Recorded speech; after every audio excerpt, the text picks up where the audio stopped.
Jadi selesai sholat, Allahumma ajirna minan nar, Allahumma ajirna minan nar, Allahumma ajirna minan nar. Ya Allah, jangan sampai kami singgah di neraka. Ya Allah, jangan sampai kami singgah di neraka. Ya Allah, jangan sampai kami singgah di neraka. Berdoa kita setiap selesai sholat itu supaya jangan masuk singgah dolok ke neraka. Walaupun kita ni Pak, insya Allah masuk surga semuanya. Cuma masalahnya kadang ada yang singgah. Siapa yang singgah ya Pak Ustadz? Yang suah ninggalkan sembahyang. Al-Quran surah Al-Mudatsir ayat 42-43. Masalakakum fi saqar. Hei fulan, kenapa kau bisa masuk neraka sakar? Mereka menjawab, qalu lam naku minal musallin. Kami singgah di neraka sakar karena suah ninggalkan solat. Sekali ninggalkan solat wajib, kena siksa sehari di neraka. Tapi sehari di neraka sama dengan 1000 tahun hitungan dunia. Al-Quran surah Al-Hajj ayat 47. Wa inna yauman inda rabbika ka alfi sanatim mimma ta'udun. Satu hari di sisi Allah sama dengan 1000 tahun hitungan dunia. Mau masuk neraka? Sembahyang. Jangan sampai ninggalkan solat. Makanya kita lagak solat, Allahumma ajirna minan nar. Sana cepat-cepat. Ibu-ibu, bu. Maafnya nih ibu-ibu, dari tadi dan saya jakit ngomong. Karena musim kopi itu takutnya dia ngomong seorang. Api-api barang serba naik, minyak naik, telur naik, beras naik, yang turun cumi celane. Ibu masih kuat ke? Dah ngantuk ke belum? Belum. Masih ada 11 menit masih. Sampai jam 9.25 kan? 25 kan? Takut dia nak jawab ni. 25 kali. Sesuai dengan tanda tangan kita tadi 1 jam 1 jam pokoknya. Jam 9.25 insya-Allah laka. Nah, jadi inilah solat berjamaah di masjid dapat pahala silaturahmi. Salaman. Kalau ada orang katakan tak boleh salaman laka solat. Nah, petang lalu tak boleh. Kau ngidupkan HP laka solat lalu boleh. Salaman laka solat tak boleh kata dia. Sedangkan dia laka solat ngidupkan HP lalu boleh. Mana dalilnya ya?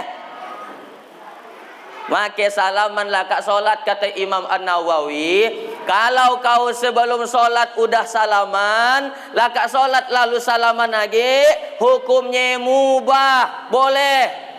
Tapi kalau sebelum solat tidak salaman, laka solat baru salaman, hukumnya sunnah. Jadi usah nak dimasalahkan. Yang masalah ya takaan sembahyang salaman. Allahu Akbar. Apa kabar Pak Haji? Jadi di masjid usah nak berkelahi antara yang doa bersama dengan yang daan doa bersama. Kalak yang tawa, yang daan sembahyang. Di sama ada kejadiannya Pak. Yang satu imam pokoknya laka solat harus doa bersama. Biak muda tu yang belajar agama lewat YouTube dah nak nyalahkan imam. Nak ada Nabi ngerajakan doa bersama laka sembahyang. Aku tetap nak doa bersama. Bid'ah masuk neraka sampai nak bertinju di masjid. Ada Pak di Sambas. Tak boleh disebutkan tempatnya, yang jelas di Sambas pokoknya. Apa kata biak Pak yang daan sembahyang? Ngape we tang riuh inyan di masjid, tang ribut inyan nun tang ingar inyan. Iya berkelahi ya kata dia. Jamaah dengan imamnya gara-gara doa bersama. Sembahyang pun berkelahi ke? Dia. Untung kita daan sembahyang. Untung katanya daan sembahyang. Coba mun kita ikut sembahyang ni kanak juga kita tampiasnya tu. Tak usah berkelahi. Jadi kadang-kadang orang daan mau ke masjid ya bukan gara-gara dia dak nak ke masjid, tapi gara-gara pengurus masjid. Apa lagi? Yang kedua, kadang pengurus masjid tu daan ramah, garang-garang. Baru nak ada biar kacik pongah sikit dah mulai matanya tercinat. Tahu ke tercinat? Tercorong. Kita isam pongah. Mun kita pongah di masjid, balik aja. Balik inyan biar kacik ya Pak. Apa kata dia? Bro, kita di masjid kan nak marah tolen ni. Out dia guys. Kit zaman now. Jadi gimana? Kita main game aja lah. Kita dia nembak musuh yang daan mati-mati. Sampai tuwe dia daan ke masjid. Siapa yang salah? Kita. Padahal kata Muhammad Al-Fatih, penakluk perang, penakluk kota Konstantinopel, panglima perang dia. Apa kata Muhammad Al-Fatih? Kalau masih ada biak kacik, lari-lari, lompat-lompat, bercacat-cacat di masjid, bersyukurlah. Karena 20 tahun yang akan datang ia di pengurus masjidnya. Dan khawatirlah kalau masjid dah sapi dari biak kacik, 20 tahun akan datang sian pengurus masjidnya. Jadi saya nak disuruh balik Pak Haji. Saya nak disuruh balik. Biak kacik pongah di masjid ya wajar. Namanya juga biak kacik. Yang daan wajar ya dah tuwe pongah. Dah beuban masih bercacak-cacak. Iya wajar juga, wajib dihajar. Namanya kita tu bepak mendidik. Mendidik tu syaratnya harus sabar. Mungkin di situ ada yang guru. Menurut saya, syarat wajib jadi seorang guru harus punya sifat sabar. Usah nak jadi guru kalau ndak bisa sabar. Kenapa ada murid sikit-sikit kelompak lah gurunya? Barang sebenarnya guru ya Pak, ndak punya bakat jadi guru. Sebenarnya dia jak tukang. Cita-citanya nak jadi tukang, cuma dipaksa ayahnya sekolah jurusan guru, dah iyalah jadinya. Sikit-sikit kelapak, barang jak tukang dia. Suruh ajak dia nukang. Bagaimana nasib anak kita di masa yang akan datang kalau yang jadi guru adalah tukang-tukang? Pok, pok, pok. Barang dikiranya kayu anak orangnya. Sabar, mendidik anak-anaknya harus sabar. Saya 10 tahun mempraktekannya, alhamdulillah berhasil. Kenapa? Diingatkan tiap hari anaknya. Nong, anak-anak sembahyangnya sanak pongahi, au Pak Haji, kata dia. Tiap hari diingatkan, akan terakam di otaknya. Sembahyang sanak ponga, sembahyang sanak ponga, sembahyang sanak ponga, sembahyang. Isuk ingatkan lagi, sembahyang sanak pongahi anak-anak, au Pak Haji, sembahyang sanak ponga, sembahyang sanak ponga. Kalaupun ada kawannya pongah di samping, sembahyang sanak ponga, sembahyang sanak ponga. Paling senyinggung-nyinggungan jak dia. Dan saya minta tolong bantuannya dengan ibu-ibu.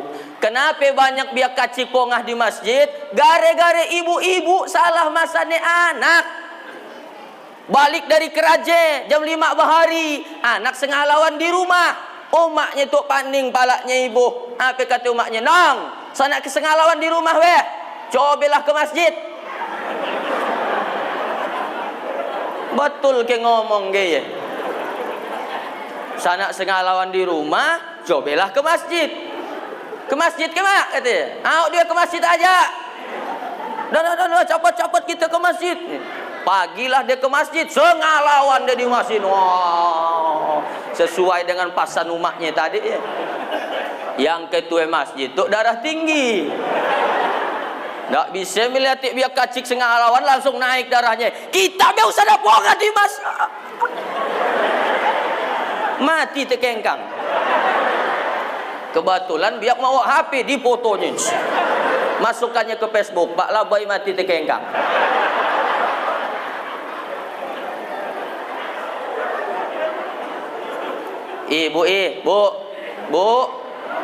Bu. Pasanek betul-betul anak tiap hari ke masjid. Nong, pagi dengan ayahmu ke masjid. Sanak pongah kalau di masjid ya. Dia akan ingat sembahyang sanak ponga, sembahyang sanak ponga, sembahyang sanak ponga tiap hari. Dan bapak-bapak yang udah ke masjid, anaknya dibawa ke masjid. Bukan cuma anaknya yang disuruh ke masjid. Itu kadang-kadang anaknya yang disuruh ke masjid, ayahnya ndaan. Dia di teres saja kapos-kapos, ndaan be baju pakai kolor tolen. Allahu Akbar, Allahu Akbar. Nong, dah azan masjid masih nong. Ayah tangdaan, ayah dah besar.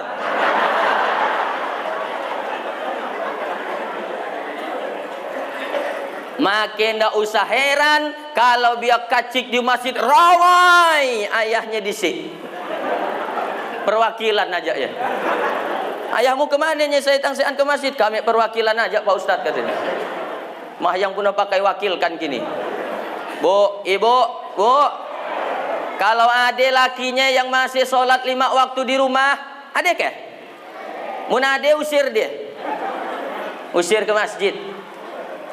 Hayya 'ala shalah. Bang, dah azannya di masjid, ke masjid, Bang.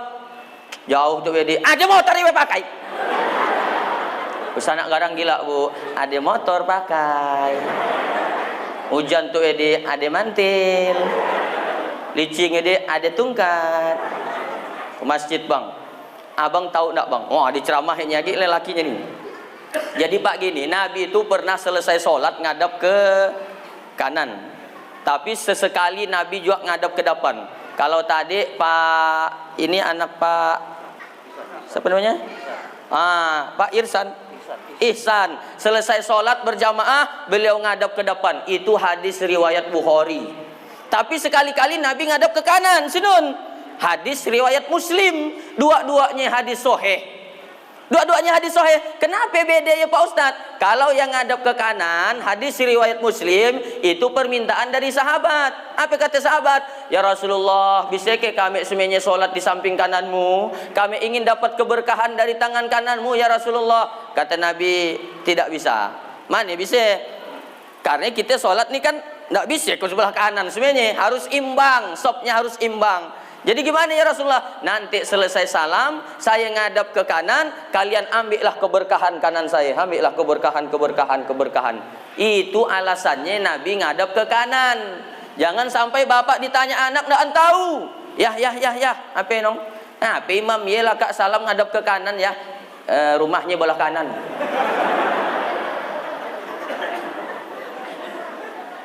Yang lebih parah lagi, ya. Ngapain imamnya lah kak salam ngadap ke belah kanan, dah dari dolok deh ya.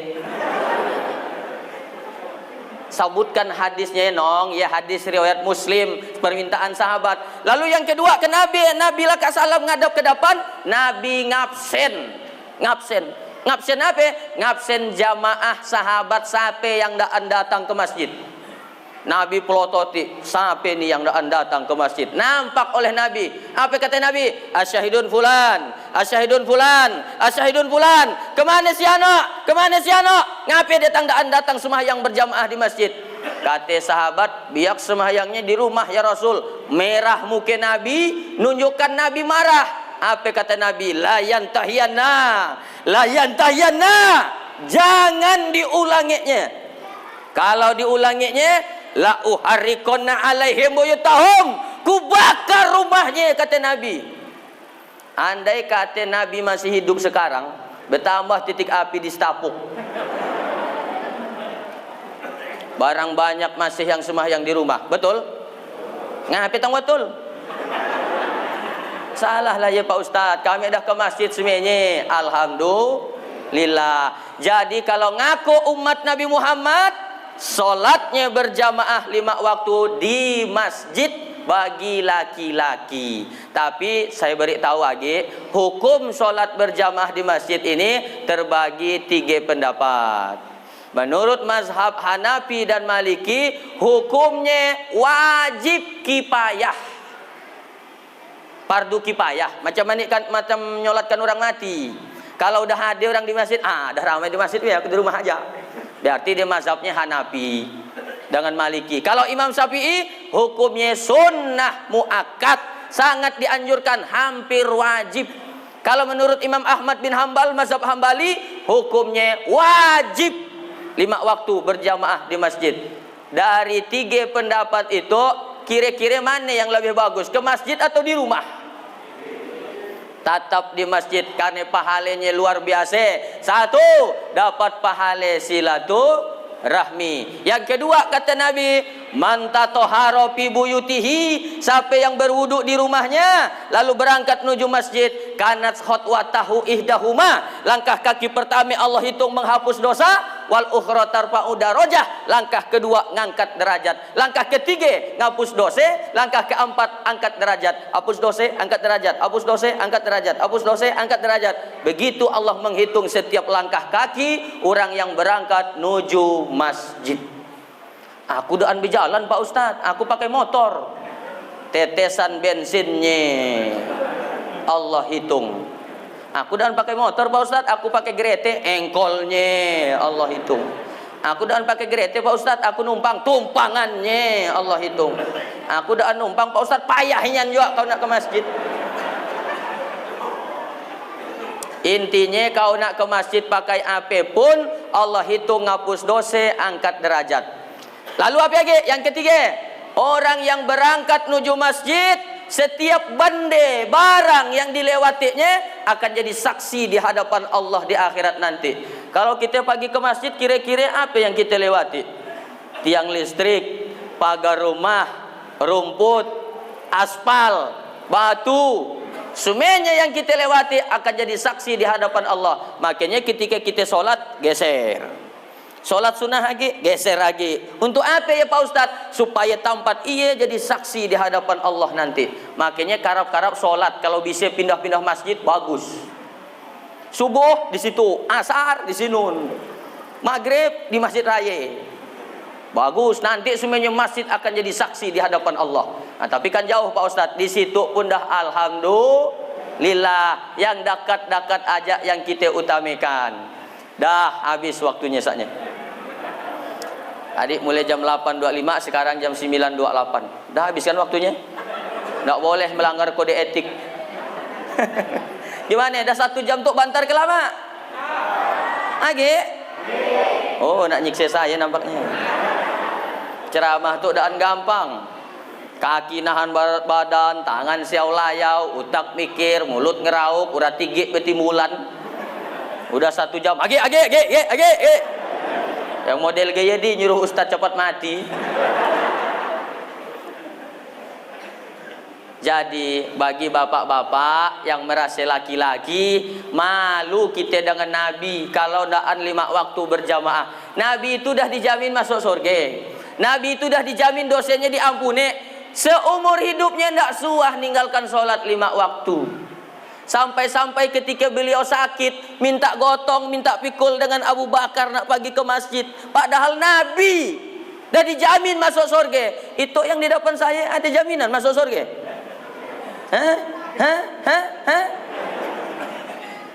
Malu ngaku umat Nabi Muhammad. Maka nanti di akhirat, orang yang rajin sholat berjamaah lewat waktu di masjid akan bercahaya wajah mereka. Bercahaya wajah mereka. Kata Nabi, inna ummati ya'tuna yaumal qiyamah gharran muhajjalin min asaril wudu.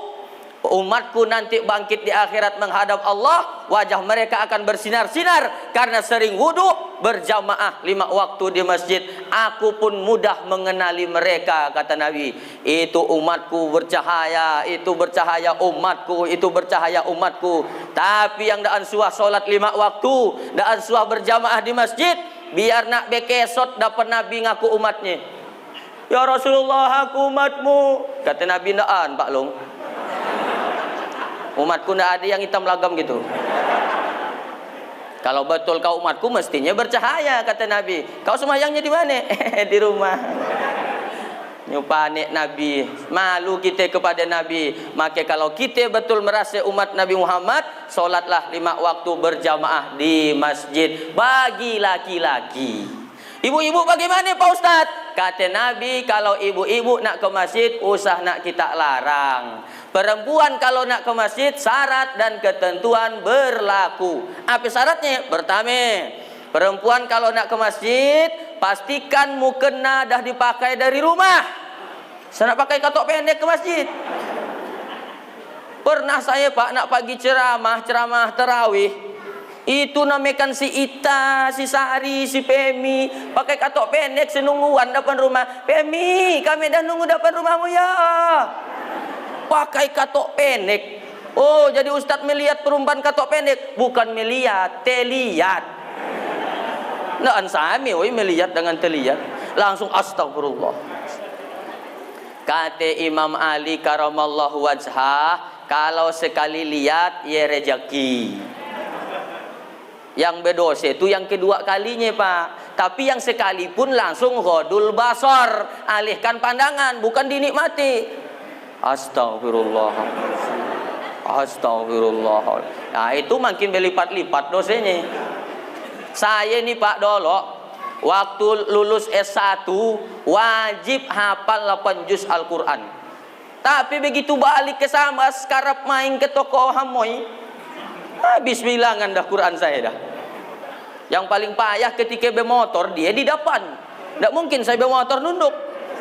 Jadi gimana? Lihat sikit-sikit. Daripada melanggar orang. Ini ngapal Quran tuh gampang, cuma nak nyagi ini lebih payah lagi.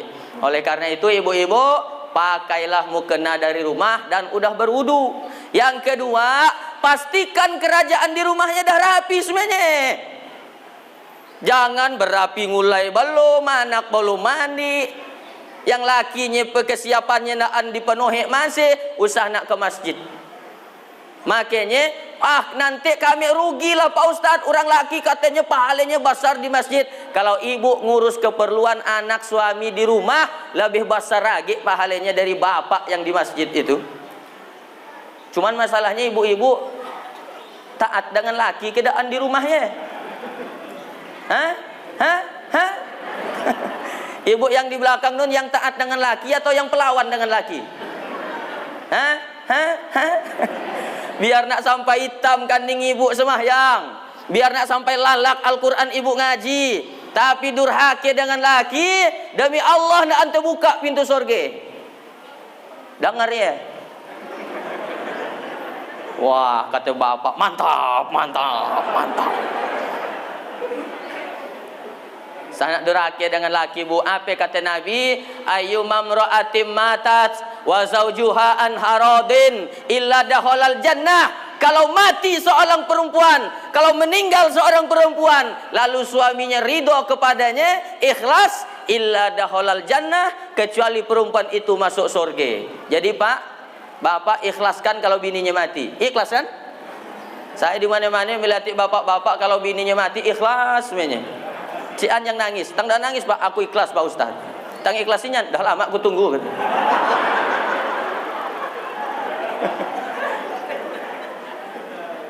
Tapi bu, taat dengan laki, lihat-lihat juga laki yang bagaimana. Ya mun laki nyantu, sudah nak taat. Dek, kau usah nak berjilbab. Ngapain dia bang, tang usah nak berjilbab. Kau berjilbab macam ni uan. Buka. Tak boleh ibu taat. Bang, jilbab ya kan wajib kata Pak Ustadz. Ada dalam Al-Quran surah Al-Ahzab ayat 59. Ada dalam Quran surah An-Nur. Ibu nak boleh taat. Tapi kalau disuruhnya, dek, abang tuh sekolahnya dan sekolah agama. Kau pagilah dengarkan ceramah nunda. Serati dengan abang pagi dengarkan ceramah. Biar bertambah ilmu agamamu. Wajib ibu taat. Jangan membangkang. Kalau membangkang berdosa. Kemudian siapkan keperluan laki di rumah. Begitu dia datang, langsung disambut. Sana ditanya, itu baru nak datang laki, dari mana kau tang lama bang? Mun bini Nabi kenaan. Begitu Rasulullah datang, abang nak minum apa bang? Tanya nak minum apa? Abang nak minum apa bang? Minum kopi atau teh? Minum teh. Teh manis atau teh tawar? Teh manis. Manisnya yang hangat atau yang sajuk? Yang hangat. Yang gulanya sesendok atau yang 2 sendok? Usah aja weh. Banyak inyan jawab pertanyaannya.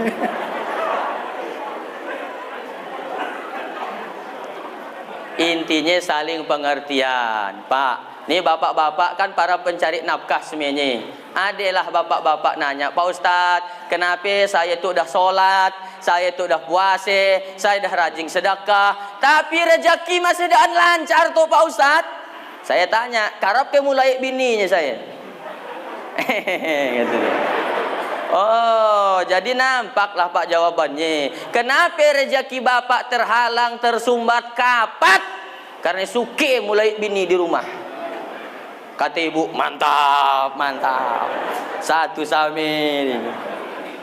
Gimana Allah nak suke bini yang setia nunggu di rumah kita hianati. Dimasaknya makanan kita, dicucinya pakaian kita, diasuhnya anak kita, disusuinya siang malam sampai dah nyanyak dia tidur. Bapak kan penanam modalnya kan.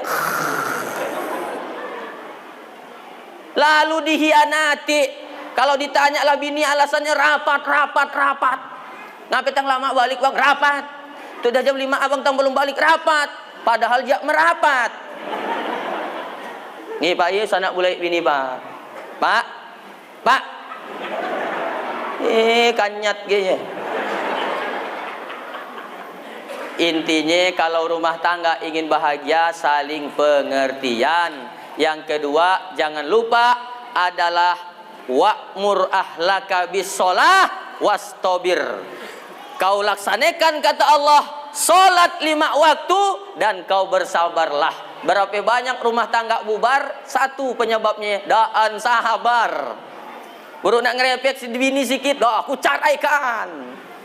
Begitu mudah ngeluarkan kata carai. Pak Ustaz Atoli tang tahu di HP saya Pak banyak keadaan saya balas curhatan ibu-ibu yang nak minta carai. Yo. Dah. Cek. Satu.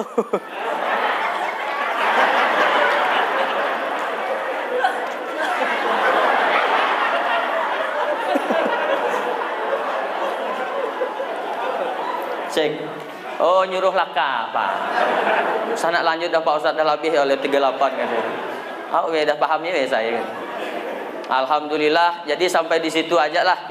Intinya. Intinya jangan kita tinggalkan sholat 5 waktu nih Pak. Karena luar biasa Isra Mi'raj ini langsung Nabi dipanggil dan turun ayatnya. Karena itu perintah penting dan bisa diwakilkan. Lalu bagi bapak-bapak, sholatlah berjamaah 5 waktu ya di masjid. Istiqomah. Kalau udah istiqomah, nanti sakit, sholat di rumah. Ketika sakit sholat di rumah, Allah catat sebagai sholat berjamaah di masjid. Karena ketika kau sehat, kau tetap ke masjid. Gitu dia. Dan ibu-ibu kalau nak ke masjid silakan. Yang penting auratnya sudah tertutup dari rumah. Pastikan di rumah ya dah beres semuanya. Silakan nak pergi ke masjid. Dahi. Dah lah weh, sakit paru saya. Udah sejam lebih, belum lalu minum. Ditambahinnya si galas lagi. Bukan, si galasnya dah habis saatnya. Demikianlah yang dapat saya sampaikan. Mudah-mudahan ini ada manfaatnya. Pak Lurah, Pak Kapolsek, Pak Dewan, Pak KUA, kalau selama 1 jam lebih saya ceramah ini dan semuanya, kalau selama 1 jam lebih saya menyampaikan tausiah ini, ada ucapan, cakap saya, kelakuan saya yang daan berkenan di hati atau menyinggung perasaan atau daan sependapat, tolong minta dibukakan pintu maaf yang sebesar-besarnya. Mau ke Bapak Ibu maafkan saya? Dah laka. Dah kan nak maafkan dah lah.